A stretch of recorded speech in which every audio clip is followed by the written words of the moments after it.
ಇಲ್ಲಿ ಅರ್ಜುನನ ಸಾರಥಿಯಾಗಿ ಶ್ರೀಕೃಷ್ಣ ಇದ್ದಾನೆ, ಅವನು ದಿವ್ಯ ರಥದ ಮೇಲೆ ಕೂತಿದ್ದಾನೆ. ಇಷ್ಟಾದ್ರೂ ಕೂಡ ಅರ್ಜುನನನ್ನ ನಾನು ಸೋಲಿಸಬಲ್ಲೆ ಅಂತ ಹೇಳಿದ್ನಲ್ಲ ಕರ್ಣ, ಅವನ ಆತ್ಮಸ್ಥೈರ್ಯ ನಿಜಕ್ಕೂ ಅದಮ್ಯ.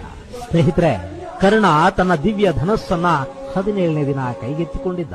ಅದು ಕೃಷ್ಣನಿಗೆ ಗೊತ್ತಿತ್ತು. ಹೀಗಾಗಿನೇ ಕೃಷ್ಣ ಅರ್ಜುನನಿಗೆ ಕರ್ಣನ ದಿವ್ಯ ಧನಸ್ಸಿನ ಬಗ್ಗೆ ಎಚ್ಚರಿಕೆ ಕೊಡ್ತಾನೆ.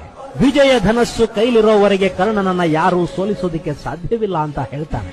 ನಿಮಗೆ ಗೊತ್ತಿರಲಿ, ಇಡೀ ಕುರುಕ್ಷೇತ್ರ ಕದನ ಭೂಮಿಯಲ್ಲಿ ಭೀಷ್ಮ ದ್ರೋಣರನ್ನ ಹೊರತುಪಡಿಸಿ ಅತಿದೊಡ್ಡ ವೀರ ಪರಾಕ್ರಮಿ ಅಂತ ಯಾರಾದ್ರೂ ಇದ್ರೆ ಅದು ಕರ್ಣನಲ್ಲದೆ ಬೇರೆ ಯಾರೂ ಅಲ್ಲ.